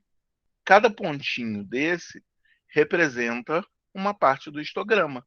Nós, humanos, enxergamos isso, enquanto o computador enxerga isso. Essa é a lógica da formação de imagens. O que nós temos, no final das contas, são dois elementos. É o pixel, que é o menor ponto 2D de uma imagem, é o menor ponto visível bidimensional de uma imagem. É através dele que eu vou definir cor, resolução, riqueza de meio tom. O que é riqueza de meio tom? É tom de cinza. Então, é o pixel que vai fazer eu ver uma imagem. O que isso quer dizer? Se eu tenho, por exemplo, uma imagem igual essa que está aí na tela, um monte de pixels, mas esses pixels estão com um tamanho exagerado, não está de acordo com a matriz. Se eu melhorar, ou seja, se eu colocar mais pixels, olhem o que eu estou dizendo, se eu colocar mais pixels dentro da matriz, eu consigo ver melhor a imagem.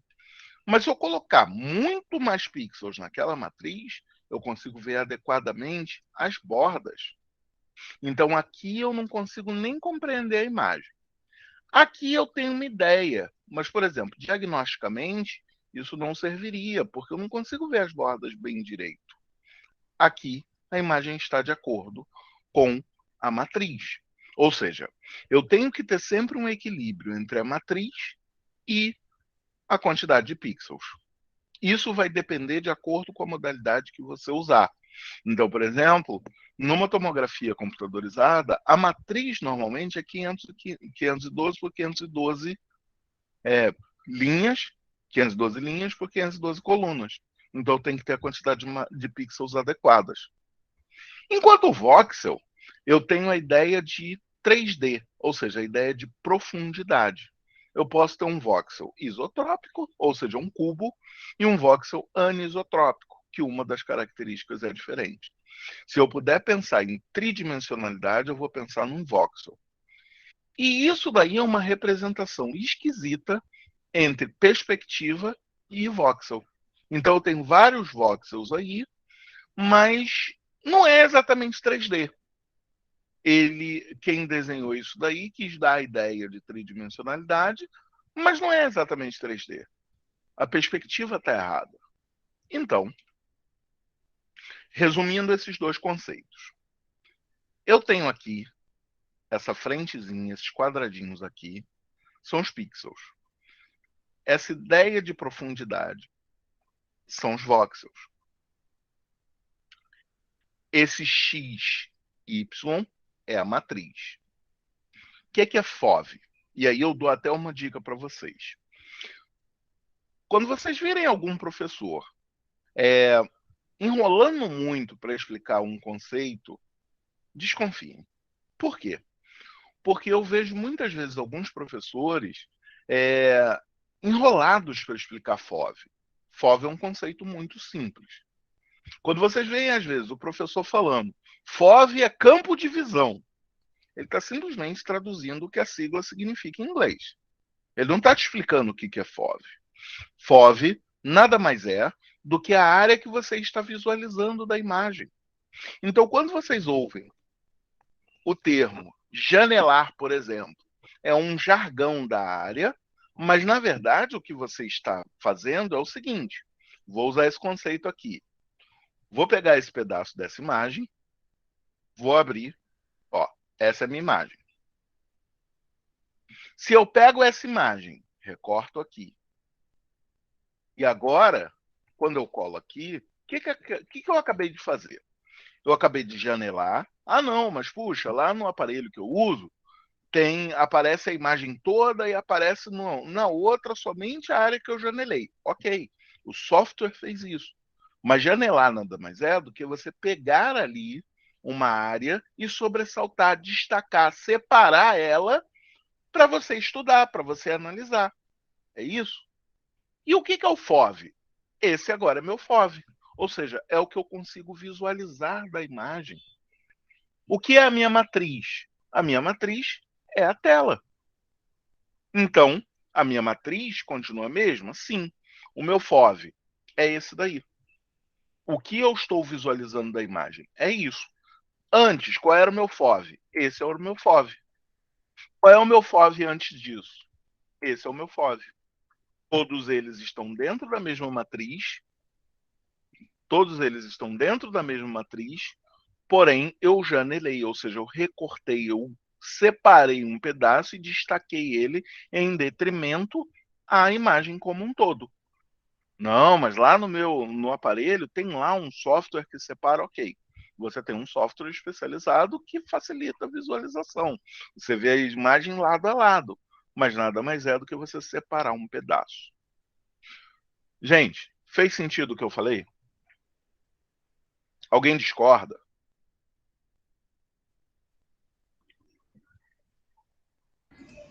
Para mim tá tudo ok. Pra mim também tá tudo certo. Então tá então. Então, agora a gente vai falar um pouco de qualidade de imagens. Então eu já sei que uma imagem ela é constituída de pixels. Como é que isso influencia na qualidade da imagem? Basicamente, a matriz, conforme eu disse, linhas e colunas, quanto mais pixels eu tenho dentro da minha matriz, melhor a qualidade. Isso quer dizer, uma matriz de alta resolução, ela tem muitos pixels, enquanto uma matriz de baixa resolução tem menos pixels. Para a gente entender isso melhor, eu trago um exemplo aqui, que outro dia eu estava comprando um aparelho e eu vi esse comentário aqui que me causou muita curiosidade, que basicamente é o seguinte: a pessoa comprou uma Smart LED 40 polegadas e o comentário que a consumidora colocou foi o seguinte: não achei nada em comum em comparação à TV LCD que eu tenho. A imagem é pior do que a minha LCD e o som é idêntico à LCD. Isso me causou muita curiosidade. Por quê? Porque, vamos lá, o que é uma imagem Full HD, 4K? Uma imagem HD significa que, por polegada, eu tenho cerca de 720 pixels. Não, minto. Eu tenho cerca de 360 pixels por polegada. O que é Full HD? Eu tenho o dobro disso. Eu tenho 720 pixels por polegada. O que é uma imagem uma imagem 4K? Eu tenho 4.000 pixels por polegada. Gente, deixa eu retroagir aqui. HD, 720 pixels por polegada. Full HD, 1080 pixels por polegada. Tá? 720 HD, 1080 Full HD. 4K são 4.000 pixels por polegada. Isso quer dizer, eu estou dizendo que eu tenho muito mais pixels. Isso é o aparelho. Porém, se você me perguntar assim, legal, mas e a imagem? Essa é a parte importante. Por quê? Se eu não tenho uma imagem transmitida em 4K, não faz sentido eu ter uma televisão 4K, porque eu não vou ver a imagem em 4K. Isso quer dizer, eu não consigo ver Chaves em 4K, porque não existe. Ele não foi filmado nem em widescreen, ou seja, o formato não é esse formato esticado das TVs modernas, e nem é 4K. Eu estava falando 360, Chaves é filmado em SD, que é abaixo, muito abaixo, que é 240 pixels por polegada. Então, o que eu estou dizendo é, a qualidade da imagem não vai chegar. Pô, legal. E o que isso tem a ver? Tudo. Por quê? Se eu quero ver uma imagem de TC numa tela gigante com super qualidade, não vai acontecer. Porque, conforme eu disse, a matriz de TC é 512 por 512. Então, ela é de acordo com um determinado tamanho. Aí a pergunta, e se eu aumentar o zoom dessa imagem? Funciona? Não. Porque se eu aumentar o zoom da imagem, distorce a imagem. Eu perco qualidade. Então, por esse raciocínio, vamos pensar assim.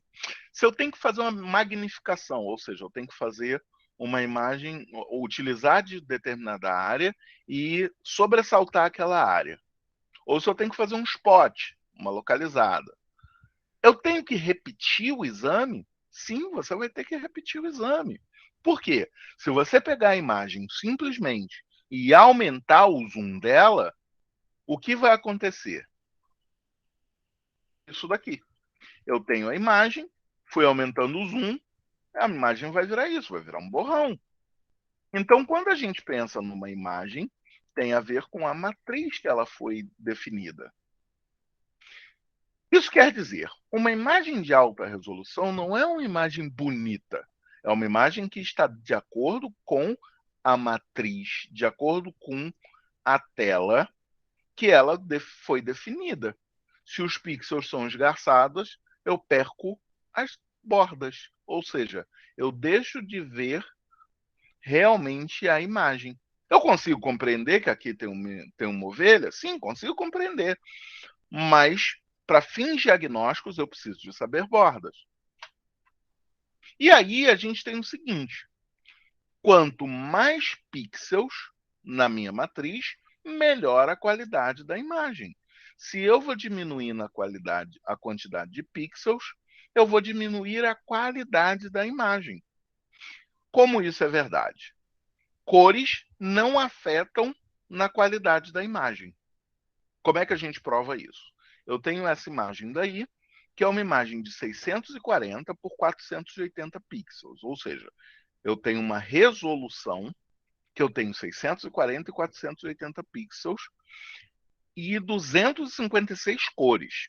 Então, por exemplo, vou pegar aqui uma área para a gente estudar. Vou pegar aqui o que está escrito.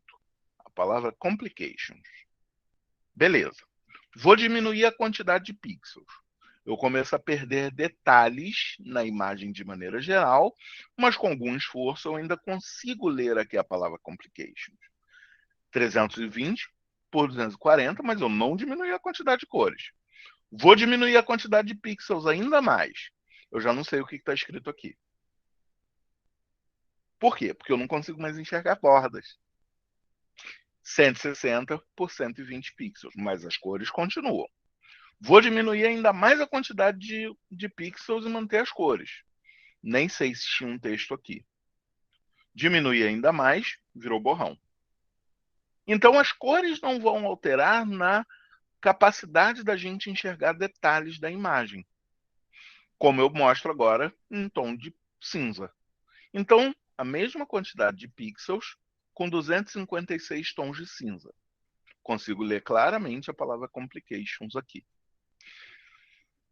Se eu diminuo a quantidade de tons de cinza, não diminuir a quantidade de pixels, só diminuir a quantidade de cores, eu consigo ler claramente o que está aqui.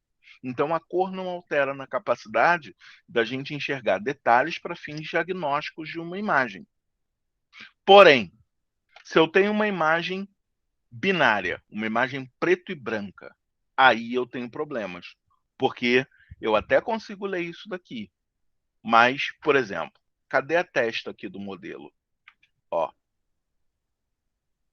aqui está diferente. Então eu começo a perder detalhes. Eu perdi completamente a parte daqui. A janela não tem mais meio. Então, uma imagem binária para fins diagnósticos não serve. Mas as cores, os tons de cinza presentes, podem ser 256 até 8. Isso não vai interferir na qualidade da imagem. O que interfere na qualidade da imagem é a quantidade de pixels de dentro da minha matriz. E aí a gente pensa nos tipos de imagem. Uma imagem pode ser bidimensional. Eu coloco aqui o exemplo de pinturas egípcias. Por quê? Porque naquela época não existia ainda a lógica, o conceito da tridimensionalidade em pinturas. Por que existiam esculturas?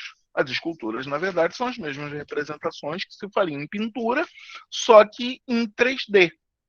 Por quê? Porque existe uma coisa chamada perspectiva, que foi exatamente o que a gente viu lá nas ilusões de imagem. Então, quando a gente vê uma imagem 3D, tipo essa daqui, o que a gente está enxergando? Que o Coliseu está atrás dessa pilastra. Mas de verdade está atrás? Não. Por quê? Porque dentro da minha tela não tem frente e trás, só tem uma camada. Isso é uma coisa que nosso cérebro interpreta e os artistas dominaram isso, lá pelo século XV e XVI, sendo capazes de desenhar coisas em perspectiva, ou seja, tridimensionalmente. Quando eu adiciono uma outra camada a essa camada de tridimensionalidade ou bidimensionalidade, quando eu adiciono a camada de tempo, para nós parece que a imagem está em movimento.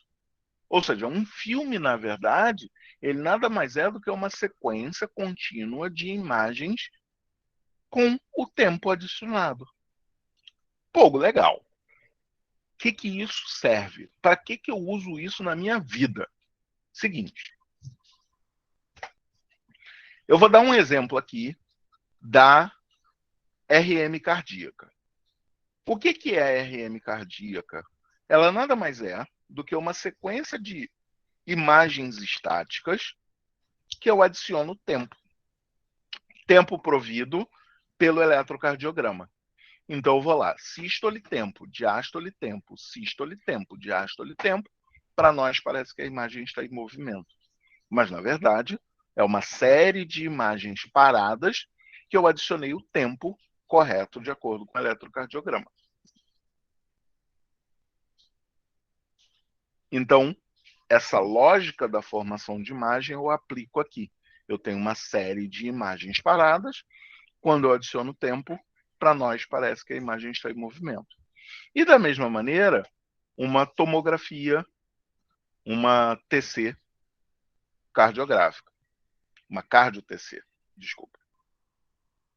Então eu tenho ali, por exemplo, eu consigo ver ali, por exemplo, todo o movimento cardíaco, a válvula tricúspide aqui no lado esquerdo aqui. Então eu consigo ver adequadamente, mas quando eu adiciono tempo, eu tenho uma série de imagens, eu tenho uma série de cortes, né? E a partir disso eu consigo ver essa imagem. Gente, fez sentido? Tudo certo?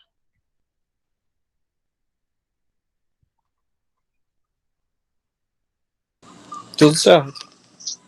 Então, vou avançar agora para os finalmente.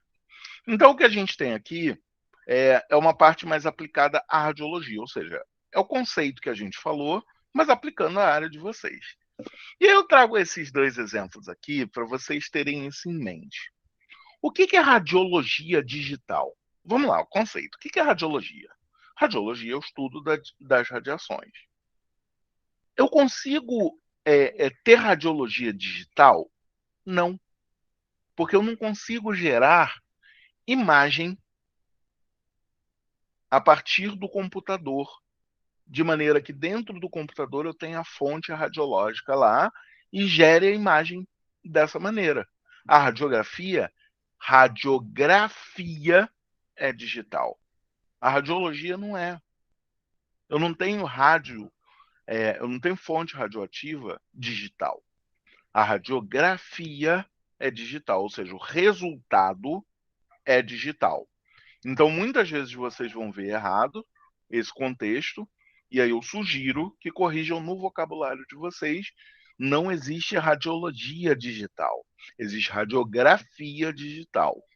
No próprio material que a gente está vendo aqui, está lá radiologia digital. Por quê? Porque a minha fonte, que é a fonte oficial da escola, usa esse termo. Então tem uma imagem aí no meu material que está lá. Isso é um erro de tradução do inglês para o português, mas para vocês estarem sempre certos, radiografia digital. Lá, inclusive, na questão de concurso, está como radiografia certinho. E aí, por que eu estou falando disso? Porque agora a gente vai falar dos conceitos de CR e DR. CR, radiografia computadorizada, ou radiografia digitalizada. Eu não uso aqui no contexto didático digitalizada por uma questão muito mais didática mesmo, mas não está errado. DR, radiografia digital. Então, CR é a conversão digital indireta, enquanto DR é a conversão digital direta. Vamos explicar isso com mais calma. Primeiro, eu vou dar um conceito grandão, que é a radiografia digital e computadorizada, comparando com um exemplo simples, depois eu vou fazer ele ficar um pouco mais complexo.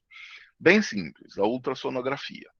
Eu tenho um estímulo que incide sobre o objeto, é capturado em um sensor e convertido de analógico para digital. Depois eu coloco isso num sistema de exibição. Esse estímulo pode ser radiação, esse estímulo pode ser onda sônica, esse estímulo pode ser algum estímulo físico, ultrassom, independe. O objeto pode ser um paciente, mas pode ser também uma placa de aço de um navio. Sensor é um objeto que vai ser sensível à fonte física. Então, por exemplo, eu vou ter na película sensibilidade à radiação. Eu vou ter, por exemplo, no exemplo da ultrassonografia, uma coisinha ali chamada cristais piezoelétricos, que através desse efeito da piezoeletricidade faz com que seja capturada a onda sônica de retorno. E cada modelo vai ter um. Eu vou ter lá um aparelho que vai pegar lá o eletromagnetismo e fazer a captura disso para acumular isso e converter. Essa parte da conversão é feita geralmente por uma parte do aparelho chamado transdutor e exibido, por exemplo, numa tela, por exemplo, no negatoscópio. Essa é a lógica para qualquer exame, qualquer modelo de imagem que a gente vai ver. Então, vou aumentar o exemplo da ultrassonografia.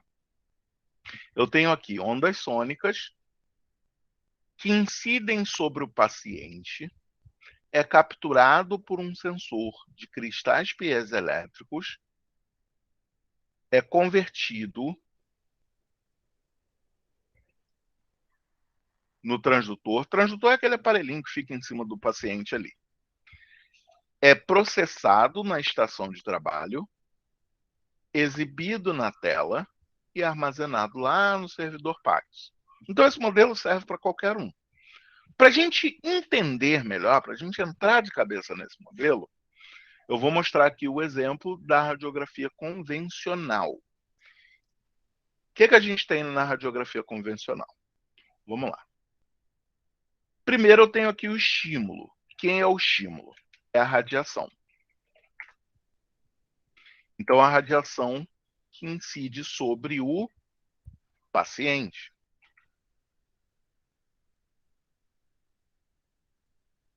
Depois, quem é o sensor? Digam aí. A imagem ela fica capturada latente aonde? Digam aí.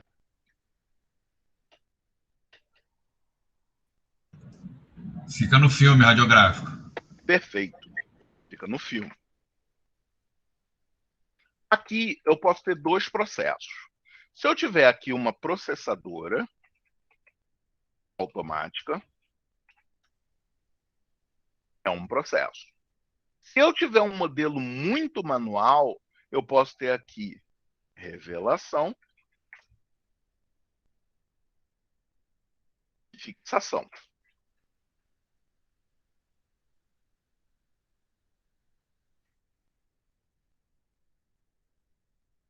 Aqui, o processamento.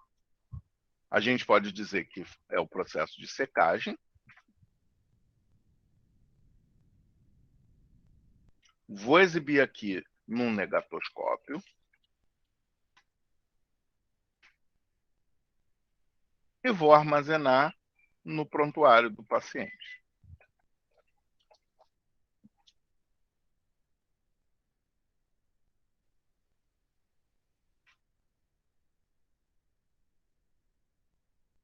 Fez sentido para vocês isso que eu fiz aqui?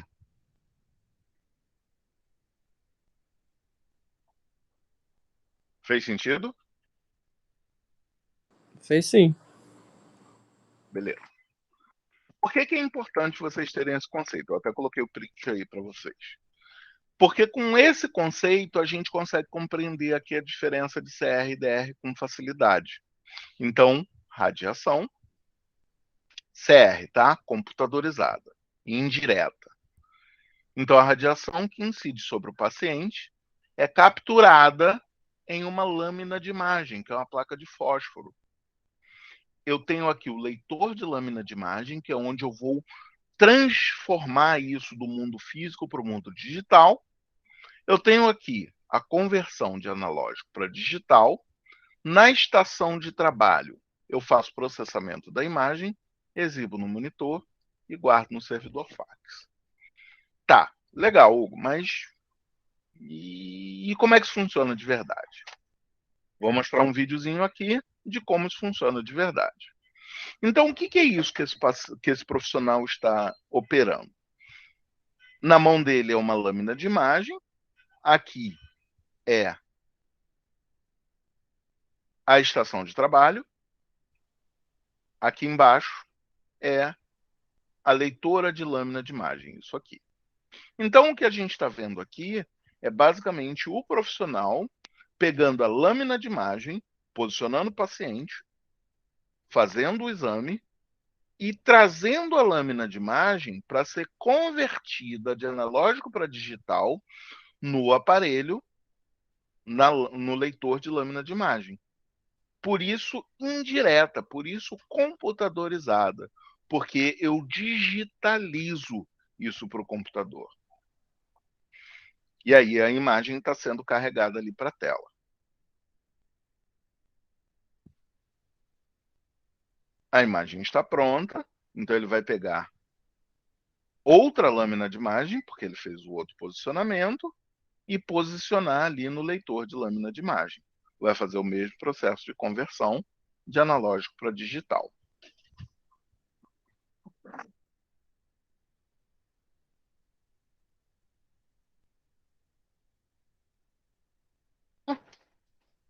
Alguma dúvida sobre esse vídeo aí?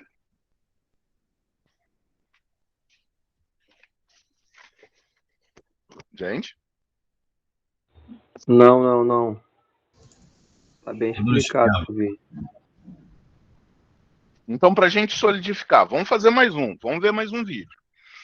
Agora, é o mesmo contexto, só que para a imagem infantil.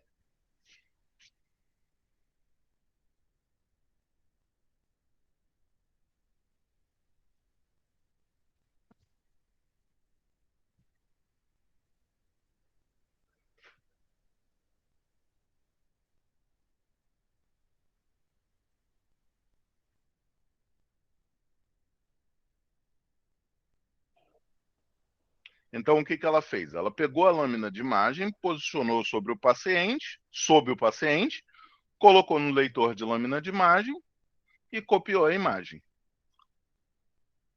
Então, nesse sentido, o que ela está fazendo agora é a mesma coisa. Ela pegou a lâmina de imagem, colocou ali no leitor de lâmina de imagem e transferiu a imagem para a estação de trabalho.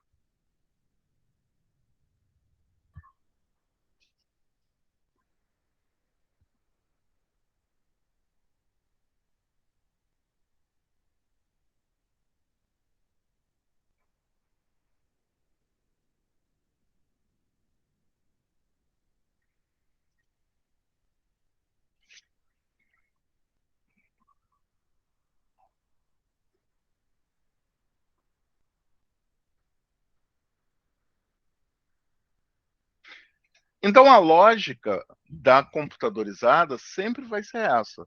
Eu vou ter um objeto físico e transformar desse objeto físico para um objeto para dentro do computador. Ou seja, eu vou escanear, entre aspas, eu vou digitalizar, entre aspas. Enquanto no DR, que é a radiografia digital, eu vou ter um modelo simplificado disso. Eu vou ter a radiação, que incide sobre o paciente. Eu tenho ali um sensor digital. Esse sensor digital vai converter de analógico para digital, ou seja, direto, por isso o DR, conversão digital direta, processamento pela estação de trabalho, exibição no monitor e vou guardar isso num servidor de imagem, servidor PAX. E aí eu vou mostrar mais de um modelo, eu vou mostrar 3 exemplos aí de como isso funciona. Vou mostrar o vídeo e depois eu comento em cima.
Notem que na propaganda, o que ele está fazendo? Eles estão dizendo que o posicionamento é igual, que é compatível com a sala existente.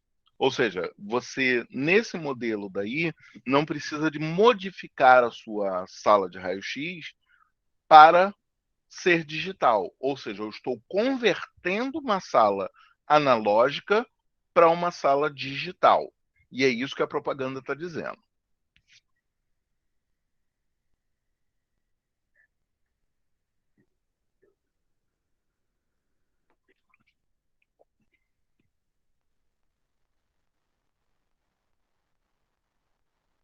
Nesse momento aí, isso que está na tela é um transmissor digital. Então, a profissional está colocando ali o transmissor digital, agora ela vai para a estação de trabalho e vai gerar a imagem.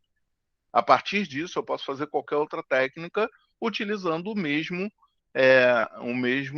mesma lâmina de imagem, ou seja, a mesma placa ali de fósforo, o mesmo detector.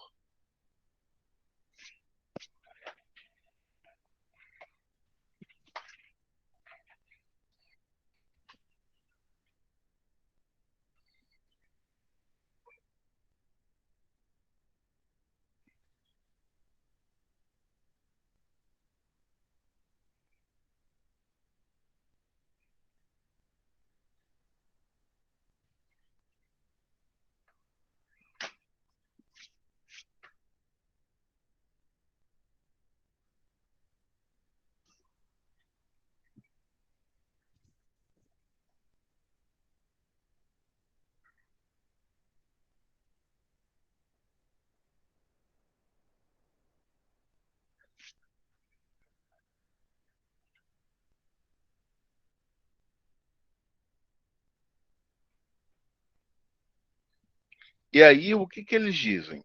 Basicamente, a única limitação é que aquele detector tem que ser carregado. Isso é um modelo. Se você tem uma sala que já é plenamente digital, você não precisa disso daí. Eu vou mostrar uma mais antiga e outra mais nova. São modelos diferentes. Uma mais antiga, onde você tem um modelo de imagem digital que ela já é gerada digitalmente para o computador. Eu não preciso desse detector. Ele vai simplesmente direto, ou da mesa, ou da estativa, ou de onde o paciente estiver posicionado, para o computador.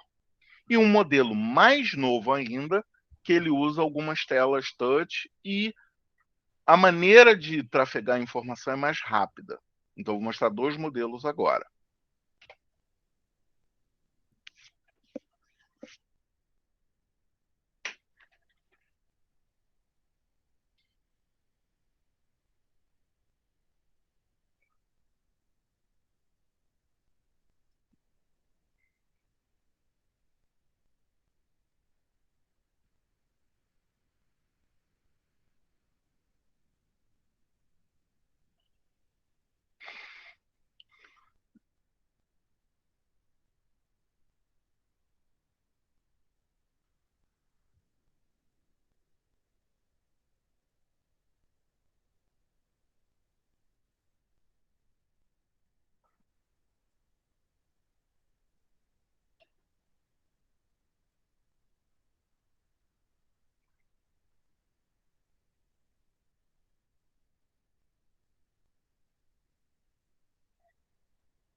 Eu chamo atenção especificamente para esse finalzinho, que ele fala ali de redução de dose.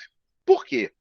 Porque a redução de dose não é que na imagem digital tenha menos dose, mas é que na imagem digital, como o tempo é menor, ele vai obedecer lá aquele princípio do ALARA, que é tão baixo quanto razoavelmente execuível.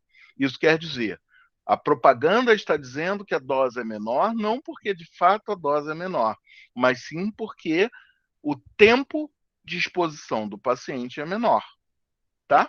O próximo modelo é um modelo digital também, mas é um aparelho mais recente.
Então, nesses 2 modelos, vocês veem basicamente um que é um pouquinho mais antigo, um que é um pouquinho mais recente, mais moderno, né, na automatização ali.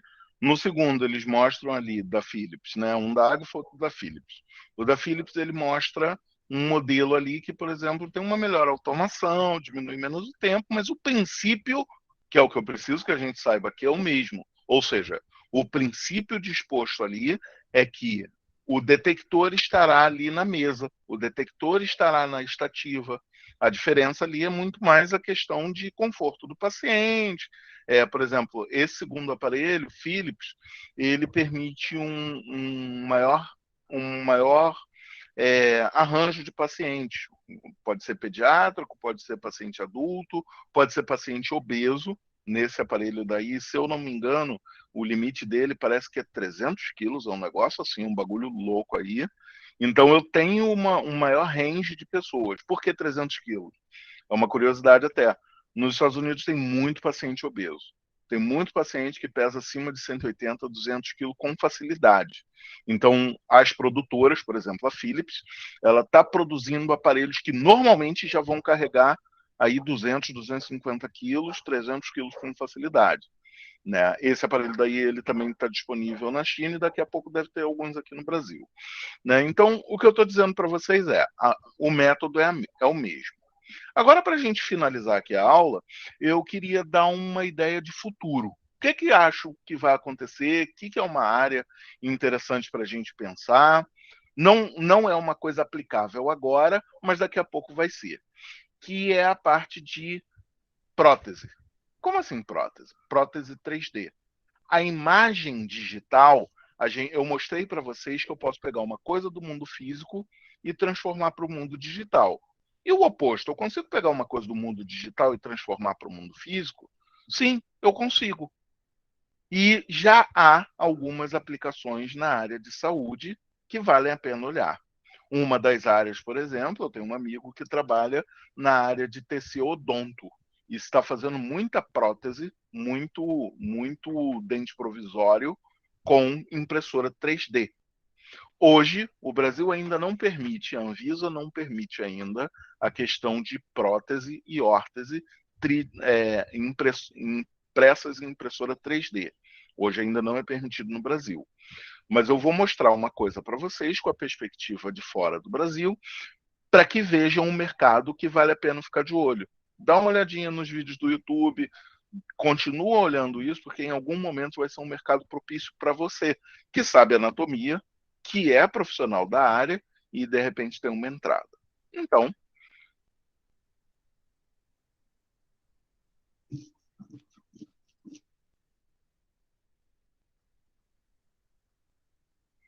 esse vídeo é de um paciente infantil que nasceu sem uma das mãos.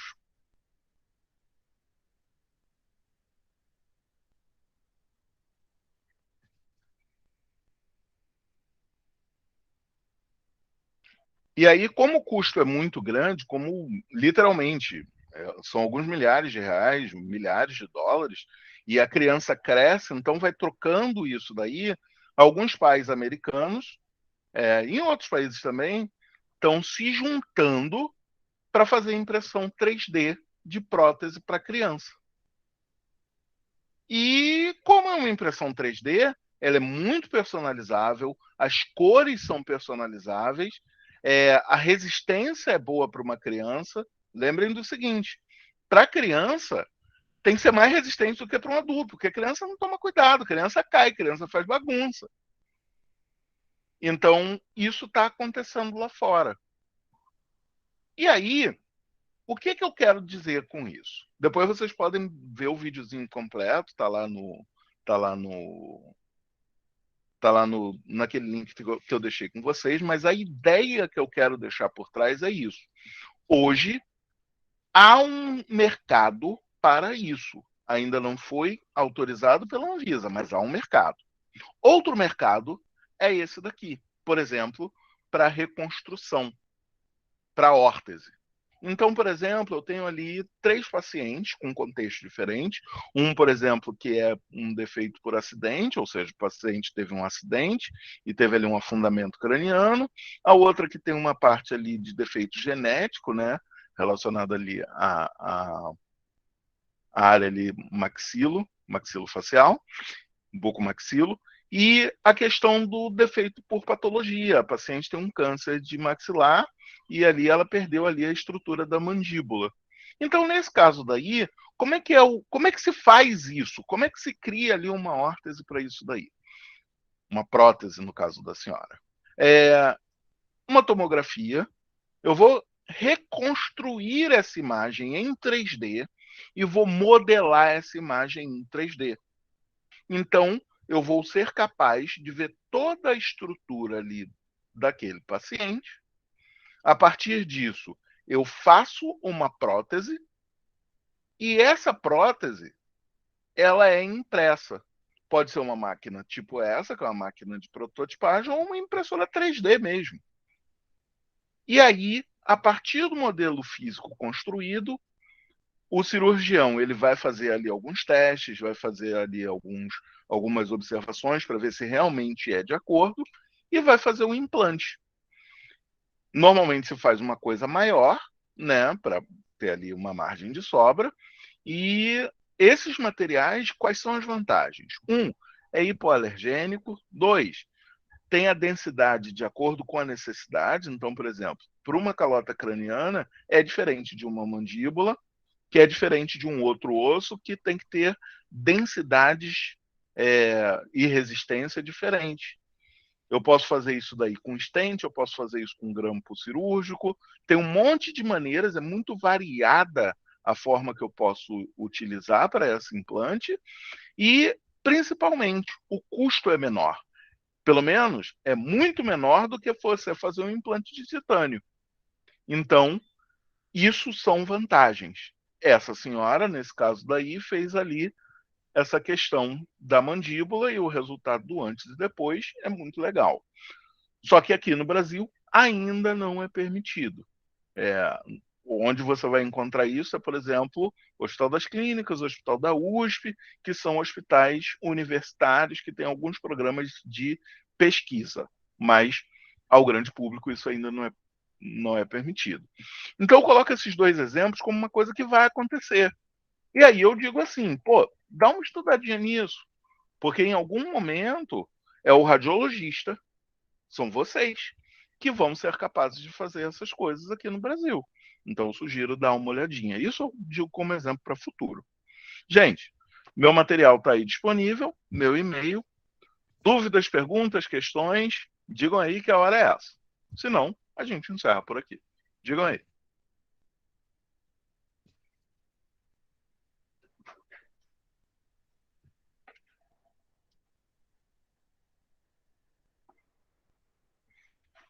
Povo. Bem, como as pessoas estão tímidas, ninguém tem perguntas. Vou pedir a gentileza. Coloquem lá no grupo o nome completo de vocês para eu fazer a chamadinha, tá bom? E é só isso. Valeu, Hugo. Boa noite aí. Para mim foi a grande aula, foi bem Que satisfatório. bom. Valeu mesmo. Que bem. Obrigado, pessoal. Explicou show de bola. Show. Que bom, que bom, que bom, que bom. Valeu, pessoal. Tchau, Valeu, tchau. boa noite aí. Boa noite. Boa noite, Hugo. Boa noite. Boa Bom noite, descanso noite, a todos. professor. Fiquem Até bem. terça-feira que vem. Valeu. Até terça. Tchau, tchau.